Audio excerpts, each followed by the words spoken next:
ఈ రోజుల్లో home accessories కానీ షాపింగ్ కోసం అని చెప్పి అలాగే ఫుడ్ కోసం అని సెపరేట్గా మనం షాపింగ్ చేస్తున్నాం.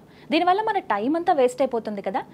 మీ టైం అండ్ ఎనర్జీని సేవ్ చేయడానికి వచ్చేసింది వాల్యూ జోన్ హైపర్ మార్ట్. ఇక్కడ ఫ్యాషన్, ఫుడ్, ఫన్ అన్నీ ఒకే చోట దొరుకుతాయి. 365 డేస్ ఆఫర్లు. ఇక లేట్ ఎందుకు, షాపింగ్ చేసేయండి. ఈ కార్యక్రమాన్ని సమర్పిస్తున్న వారు వాల్యూ జోన్ హైపర్ మార్ట్. నమస్కారం, వెల్కమ్ టు సుమన్ టీవీ. నేను గీతాంజలి. ప్రస్తుతం మనతో పాటు లలితా పరివార్ వ్యవస్థాపకురాలు, లలిత అమ్మవారి ఉపాసకురాలు అరుణా పేరి అమ్మగారు ఉన్నారు. వారితో మాట్లాడదాం. అమ్మ నమస్కారం. నమస్తే అమ్మ. శ్రీమాత్రే నమః. శ్రీమాత్రే నమః. నాకు మీ వల్ల అలవాటు అయిపోయింది. ఇంకా శ్రీమాత్రే నమః ఎవరైనా పలకరించినా, ఏమైనా పేపర్ మీద ఏమైనా రాయాలన్నా ముందుగా నాకు అదే వస్తుంది. చాలా మంచిదమ్మా. ఇంకా అమ్మ ఉంది నా దగ్గర అన్న భావన. అమ్మ, కామెంట్స్ రూపంలో చాలా సందేహాలు అడుగుతూ ఉంటారు. వాళ్ళకి వచ్చిన డైరెక్ట్గా వాళ్ళు మీతో మాట్లాడలేకపోవచ్చు. సో వాళ్ళ ప్రశ్నలన్నీ నా ద్వారా మిమ్మల్ని అడగమన్నారు. అవి మీ ముందు ఉంచుతున్నాను. వితంతువులు ఎవరైతే ఉన్నారో వారు అమ్మవారిని అసలు పూజించుకోవచ్చా? అంటే ఎక్కడికన్నా వెళ్ళినప్పుడు వెంటనే బొట్టు పెట్టుకోమని ఇస్తారు, కుంకుమ, చీర, గాజులు అంటే ఇలా వాయినంగా ఇస్తూ ఉంటారు. అసలు ఆ వాయినాలు తీసుకోవచ్చా? కుంకుమ బొట్టు అసలు పెట్టుకోవచ్చా వాళ్ళు? వాళ్ళ అంటే ఇంకా వాళ్ళు చేయవలసినవి ఏమిటి, చేయకూడనివి ఏంటి? వితంతువులు అసలు ఎలా ఉండాలి? వ్రతాలు ఏమైనా వాళ్ళు చేసుకోవచ్చా? ఏమైనా నోములు నోచుకోవచ్చా అని ఇలా చాలామంది అడిగారు ఈ ప్రశ్న. దీనికి మీ సమాధానం ఏంటి, ఏం చెప్తారు? అవునమ్మా, చాలా నిజంగా ఈ సొసైటీలో ఇప్పుడు చాలామంది ఫేస్ చేస్తున్నది ఒక ప్రాబ్లం అమ్మా. నాకు ఆ మాట అంటేనే చాలా బాధ అనిపిస్తుంది. పూర్వ సువాసినులు అంటాం మనం. వాళ్ళు కూడానమ్మా నిజంగా ఒక బాధాకర విషయం ఏంటంటే వాళ్ళని ఒక వేరేగా చూస్తున్నారు ఈ రోజుల్లో కదా, ముందు నుంచి కూడా చాలా వేరేగా ఆలోచిస్తారు, వేరేగా వాళ్ళని చూస్తూ ఉంటారు. చాలా తప్పు చేస్తున్నారమ్మా. వాళ్ళు ఆ పూర్వ స్త్రీలు ఎవరైతే ఉన్నారో వాళ్ళకి అన్ని అర్హతలు ఉన్నాయమ్మా. అన్నీ మనం ఎలా ఉన్నామో అన్నీ వాళ్ళు చేసుకోవచ్చును. వాళ్ళకి ఏమిటమ్మా పాపం, చూడండి, ప్రతి మనిషికి ముందు వెనక ఎవరో ఒకరు వెళ్తాం కదా. మనమైనా వెళ్తాము, ఎవరైనా వాళ్ళు ఎవరో ఒకరు వెళ్తాము. ఇది మన చేతిలో లేదు కదమ్మా. అది దేవుడు మనకి ఇచ్చాడు, మళ్ళీ దేవుడు తీసుకుంటున్నాడు. అందు గురించి దాని యొక్క ఆదాయానికి మిగిలిన ఉన్న వాళ్ళని ఎందుకు మనం అలాగ ట్రీట్ చేస్తున్నాము? చాలా తప్పు చేస్తున్నారు అనిపిస్తూ ఉంటుంది. మనకి వివాహం అయిన తర్వాత అమ్మా భర్త దగ్గర నుంచి వచ్చేది మనకి వివాహ సమయంలో పెట్టేది రెండు వస్తువులు మనకి. ఏమిటి? ఒకటి మంగళసూత్రము, 2 మట్టెలు. ఈ 2 భర్త మనకి పెడతారు. అలా ఆ 2 ఒకటి, ఎందుకంటే అతను లేరు కాబట్టి ఆ 2ని ఒకటి మీరు జస్ట్ ధరించకండి. మిగిలిన అన్నీ పెట్టుకోవచ్చమ్మా. కుంకం పెట్టుకోవచ్చును, పసుపు రాసుకు స్నానం చేయొచ్చును, పసుపు కుంకుమలతో మీరు పూజ చేయొచ్చును. ఓ నిజమేనమ్మా. కొంతమంది అయితే పసుపు కుంకుమ కూడా అమ్మవారికి వేయరు, కనీసం పూజలో కూడా కుంకుమ పూజ కానీ ఏం చేయరు. అంటే మాకు ఇంకా భాగ్యం లేదేమో అనే భావనలో ఉండిపోతూ ఉంటారు. లేదమ్మా, అన్నీ చేసుకోవచ్చమ్మా. పసుపు కుంకుమలకి ఈ మన దీనికి సంబంధమే లేదు అసలు. కనీసం ఈ భావనతోటి నేను పసుపు కుంకుమలతోటి అమ్మవారికి పూజ చేస్తున్నాను అనే ఆ భావనతో చేస్తే వచ్చే వాళ్ళకి ఒక మనసులో ఉంటుంది, వచ్చే జన్మైనా మాకు ఇలా ఉండకూడదని పాపం వాళ్ళు అనుకుంటారు. తప్పకుండా వాళ్ళ కోరిక తీరుతుంది.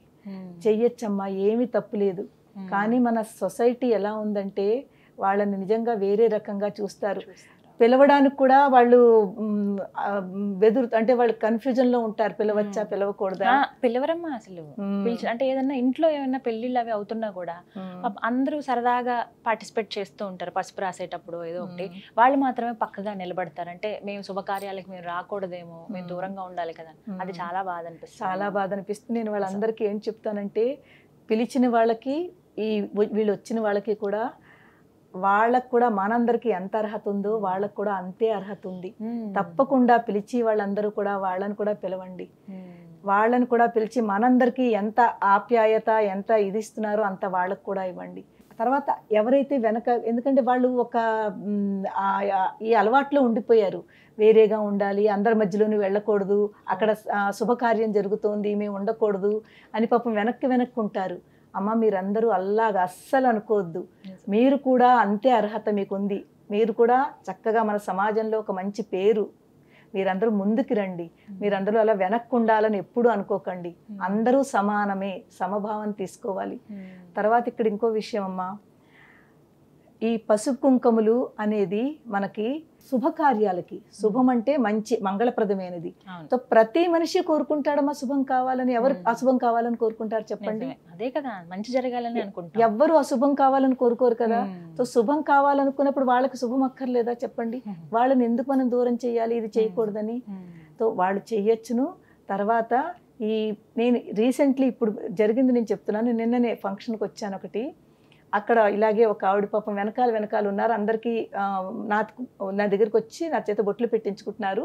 ఆవిడ వెనక్కున్నారు, రావట్లేదు. నాకు అర్థమైపోయింది. కూర్చుని ఉన్నారు, రావట్లేదు. నేను పిలిచాను, నేను దగ్గరికి రమ్మని పిలిచాను. పిలిస్తే నేను ఇలా బొట్టు పెడుతున్నాను ఆవిడకి. ఇలా అంది ఆవిడ. ఏం పర్వాలేదమ్మా రండి అని చెప్పి నేను నా చేత్తో నేను ఆవిడకి బొట్టు పెట్టానమ్మా. నిన్న జరిగింది ఇలా. కుంకుమ బొట్టు పెట్టుకోవచ్చు, కుంకుమ పెట్టచ్చమ్మా. కుంకుమకి ఇది ఏం తప్పు లేదమ్మా. ఇది మన బొట్టు అనేది మన సంస్కారం అమ్మా. సంస్కారం.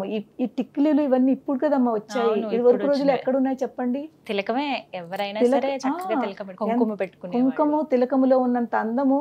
కానీ ఇది ఏంటంటే మనము బయటకు వెళ్తూ ఉంటాము, ఇటు అటు అవుతూ ఉంటుంది, తిరుగుతూ ఉంటుంది అని చెప్పి మనం ఇలా చేసుకుంటున్నాము. అందు గురించి నేను ఇది చెప్తున్నాను. మా లలితా పరివారంలో పారాయణలు అవుతుంటాయి కదమ్మా. పారాయణలు అయినప్పుడు నేను వాళ్ళకి చాలా ఇంపార్టెన్స్ ఇస్తాను. వాళ్ళని ముందు కూర్చోబెడతాను, తీసుకొచ్చి ముందు కూర్చోబెడతాను. వాళ్ళు ఎంత ఆనందపడిపోతారో చెప్పలేము. నేను అసలు డిఫరెన్స్ చూపించను. నాకు ఎంత వాళ్ళకి మిగిలిన వాళ్ళకి ఎంత రెస్పెక్ట్ ఇస్తున్నానో వాళ్ళకి అంత రెస్పెక్ట్ ఇస్తే ఇంకా ఎక్కువ ఇస్తాను. వాళ్ళకి నేను చీర జాకెట్టు పసుపు కుంకుమ నేను అందరికి ఇచ్చినట్టుగానే వాళ్ళకి కూడా ఇస్తాను. ఏమీ తేడా చెయ్యనమ్మా. వాళ్ళకి ఎంత ఆనందం ఇవ్వచ్చు, తీసుకోవచ్చు. కాళ్ళకి పసుపు రాయొచ్చమ్మా వాళ్ళకి. ఏమి తప్పు లేదమ్మా. మీ మనసు బాగుంటే, మీరు మంచిగా ఉండి మీ మనసులో మీకు రాయాలని ఉంటే అది కూడా చేయండి. ఏమీ తప్పు లేదు. దేనికి వెనకాడద్దమ్మా అస్సలు. మనకి అమ్మవారిలో ధూమావతి అని ఒక ఆవిడ ఉన్నారు, మీరు విన్నారు కదా. అమ్మవారి యొక్క తెల్ల చీర ఉంటుంది, ఏ ఆభరణాలు ఉండవు, జుట్టిలా విరబూసుకొని ఉంటారు అమ్మవారు. దాని వెనకాల కూడా ఒక స్టోరీ ఉందన్నమాట. ధూమావతి అమ్మవారు అంటే ఇలాగే పూర్వపుని స్త్రీ అంటే పూర్వ సువాసిని అంటాము. దాని వెనకాల స్టోరీ ఏంటంటే, ఒకసారి అమ్మవారు ఆకలిగా ఉంది, నాకు వెంటనే ఏదైనా తెప్పించి పెట్టండి అని శివుడిని కోరుతుంది. శివుడికి ప్రతిదీ లేలమ్మా. ప్రతిదీ జరగాలంటే దాని వెనకాల ఒక ఘటన జరగాలి అంటే ఒక పర్పస్ ఉంటుంది. అది కూడా మనందరం అర్థం చేసుకుని మనం కూడా పాటించేలాంటిది అనమాట. సో శివుడు వస్తోంది అని పాపం చెప్తుంటారు, నీకు కొంచెం వెయిట్ చేయి వస్తుందని. కానీ తనకి ఆ తట్టుకోలేక, ఆ ఆకలికి తట్టుకోలేక శివుణ్ణే ఆవిడ భోజనం కింద. సో అప్పుడు శివుణ్ణి తింది అంటే ఏమిటి? తన భర్తని తనలో తీసేసుకుంది అంటే అలాగనమాట. సో అప్పుడు తర్వాత తనకు తెలుస్తుంది అనమాట ఇలాగైందని. అప్పుడు శివుడు ఆశీర్వదిస్తాడు. ఇంకా పెద్ద స్టోరీ, ఇప్పుడు అంతవరకు వెళ్ళొద్దు, మన చాలా షార్ట్ కాబట్టి అంతా చెప్పుకోవద్దు. అప్పుడు శివుడు ఆశీర్వదిస్తాడు. ఈ రూపంలో కూడా నువ్వు భక్తుల్ని కనికరిస్తావు, ఈ రూపంలో నిన్ను పూజిస్తారు. పసుపు కుంకుమలతో పూజ చేస్తారు అమ్మకి. పసుపు కుంకుమలు అన్నీ పెట్టి పూజ చేస్తారు. మరి అక్కడ ఉన్నమ్మా ఇక్కడ ఉన్నమ్మాలో తేడా ఏమని చెప్పండి? నేనైతే అలా భావిస్తానమ్మా. నాకు ఎవ్వరిలోనూ అలాగా భేదం పెట్టుకోకూడదు. అందు గురించినమ్మా మనం అందరం కూడా వాళ్ళకి రెస్పెక్ట్ ఇవ్వాలి. వాళ్ళకి మనము అందరికీ ఎలా చేస్తున్నామో అదే తప్పకుండా అలా చేయాలి. ఈవెన్ పెళ్లిళ్లలో కూడా వాళ్ళందరినీ పిలవండి అమ్మా. మనందరికీ మనం ఎలా ఇస్తున్నామో వాళ్ళని కూడా ముందుకు తీసుకురండి. వాళ్ళకు కూడా మీరు అన్నీ చెయ్యండి మన మిగిలిన వాళ్ళకి చేసినట్టుగా. వాళ్ళని భేదం మాత్రం చూపించద్దు అని నేను అందరినీ కూడా కోరుకుంటున్నాను, చూసిన వాళ్ళందరినీ కూడాను. చాలా చక్కగా చెప్పారు. తెలుసుకోవాలి ఇది ప్రతి ఒక్కరు కూడా. వాళ్ళ వయసు కన్నా గౌరవం ఇవ్వాలి. అవును, వాళ్ళ ఎక్స్పీరియన్స్ ఉంటుంది వాళ్ళకి. పెళ్లిళ్ళు అంటే ఎన్నో చూసుంటారు కాబట్టి అదొకటి. ఇప్పటి వాళ్ళ ఎంగేజ్ లో ఇలా జరిగిన వాళ్ళైతే వాళ్ళకి మర్యాద ఇచ్చి అందరితో పాటు కలుపుకోవాలి. వాళ్ళని కూడా వాళ్ళలో ధైర్యం కూడా తెచ్చుకోవాలి. చాలా మంది ధైర్యంగా పాపం బాధలో ఉంటారు, అసలు వెళ్ళరు ఫంక్షన్లకి. అవును, దూరం ఉండిపోతారు. వాళ్ళందరికీ నేను చెప్పేది ఏంటంటే, అమ్మ మీరు ముందు మీలో ధైర్యం తెచ్చుకోండి. మేము సమాజంలో ఒక రెస్పెక్ట్ గా ఉండాలి అని ప్రతి వాళ్ళు కోరుకుంటారు, కానీ లోపల ఉంచుకోవడం కాదు, దాన్ని బయటకు కూడా చూపించండి. మీరు అన్ని చోట్లకి ఎక్కడెక్కడ పిలుస్తున్నారో అన్ని చోట్లకి వెళ్ళండి. మిగిలిన పిలిచి వాళ్ళు కూడా అందరికి చెప్తున్నాను, వాళ్ళని పిలవండి అమ్మా. వాళ్ళని వాళ్ళ ఆశీర్వచనాలు ఎంత విశిష్టతో అలాంటి వాళ్ళు వచ్చి ఆశీర్వదించారంటే మనకి దేవుడు ఆశీర్వచనాలతో సమానము. వాళ్ళ మంచి మనసుతో అది ఆశీర్వదిస్తారు, బ్లెస్సింగ్స్ ఉంటాయి.